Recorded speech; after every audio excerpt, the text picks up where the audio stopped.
When the skies tremble and the waters glow, the old prophecy stirs. For millennia, it was a tale whispered by the wind, a legend etched into the forgotten stones of a world that had moved on. They spoke of a time when the balance would falter, when the arrogance of mortals would scar the very earth they walked upon. In that time of imbalance, the heavens themselves would weep crimson tears, and the rivers, the lifeblood of the land, would run not with water, but with liquid gold. This was the sign, the precursor to an event so monumental, it was believed to be mere myth. The storm was not just weather, it was a herald. Each crack of lightning was a syllable in an ancient tongue, a language of power long dormant. Every rumble of thunder was the heartbeat of a slumbering god, slowly, deliberately, beginning to beat once more. The prophecy foretold that from the depths of eternity, from a slumber as deep as the abyss itself, the Serpent King would rise. He was the keeper of secrets, the guardian of the elemental fury that birthed the world. And as the storm gathered over the desolate ruins of his once great temples, the air grew thick with an energy unseen for ages. It was the scent of Ozo, of wet earth, and of something else, something divine and terrifying. The age of myth was ending. The age of the god was about to begin. The world had forgotten its master, but the master had not forgotten his world.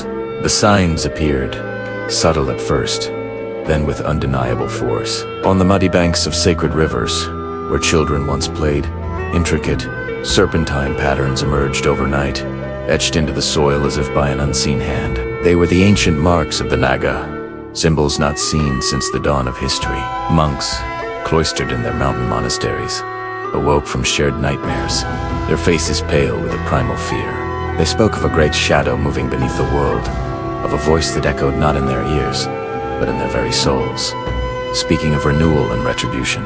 The temple walls, which had stood silent for centuries, began to weep a strange, phosphorescent dew. The stone carvings, depicting the great serpents of legend, seemed to shift in the flickering lamplight, their chiseled eyes, once cold and lifeless, now pulsed with a faint, emerald glow, watching the frantic movements of the acolytes below. Panic, a seed of chaos, began to sprout in the hearts of the wise. They knew what these portents meant. The seals were breaking. The cosmic locks that held the Serpent King in his watery prison were dissolving, not by an outside force, but by the world's own desperate need for order. The Guardian was stirring, roused from his eon's long sleep by the dissonance of a world out of tune. The symbols were not a warning. They were an announcement, a declaration that the slumber was over, and a great, terrible awakening was at hand. It is said the Serpent King was never truly vanquished, merely quiescent. He was not destroyed by the forgotten wars of gods and men, but had willingly descended into the sacred waters, a realm between realms, to wait. He slept beneath the world, a silent, coiled titan, his consciousness woven into the very fabric of nature. Now, as the prophecies converged, the waters of the sacred lake began to boil, not with heat, but with raw, untamed power. A golden mist thick as smoke rose from the surface, obscuring the world in a shimmering, ethereal shroud.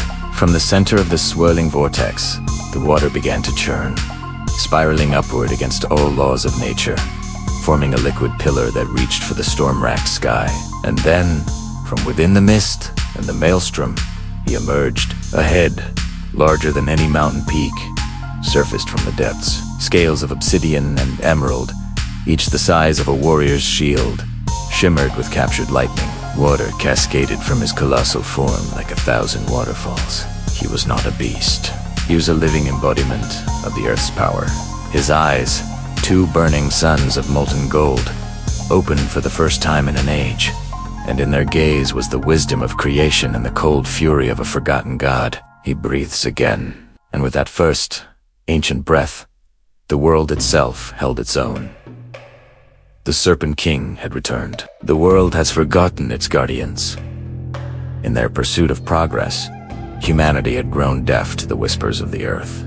They poisoned the rivers, tore down the ancient forests, and fractured the lines of power that once held the world in perfect harmony. They saw themselves as masters of the land, not its children. The balance, a delicate and sacred pact between mortals, and the primal forces of nature was broken. And so, the Serpent King rises, not in blind rage, not with a desire for conquest, but to restore what men had so carelessly destroyed. His awakening is a force of correction. Where the rivers were choked with filth, they now surge in cleansing floods, washing away the impurities and reclaiming the land. Villages built on sacred ground are swallowed by the rising tides, as nature, emboldened by its master's return, takes back its territory. Through the torrential rain, his children slither forth, legions of serpents, from the smallest vipers to great river pythons, move with a singular purpose, guided by the will of their king. They are not invaders. They are gardeners of a wild and untamed world, agents of a great and necessary reset. This is not destruction. This is a recalibration, a painful, terrifying, yet essential act of healing, orchestrated by a power that understands that sometimes a world must be broken before it can be made whole again. The earth itself trembles, not in fear, but in reverence, as its true sovereign reclaims his throne. The Naga's will, a current of immense power, flows once more through the arteries of the planet. The rivers, once listless and polluted, now run with purpose, their waters turning a brilliant, incandescent gold as they are sanctified by his presence. This divine energy surges through the ancient ley lines, reawakening the dormant magic of the land. It flows into the foundations of the forgotten temples, causing their runes to blaze with emerald light, and their structures to hum with a power that could level mountains. From the storm clouds above, crimson lightning strikes the highest peaks, not to shatter them, but to infuse them with celestial fire. And the king himself, a being of pure elemental force, uncoils his magnificent form. He wraps his body around the spine of the world, his coils encircling entire mountain ranges, his head rising above the clouds. He is no longer just a legend. He is the landscape. He is the storm, the flood, the earthquake. The will of the Naga now flows through river, lightning, and flame. And under his gaze, the world is being remade in his own ancient and powerful image. The age of man is over. The era of the serpent has begun. He has returned.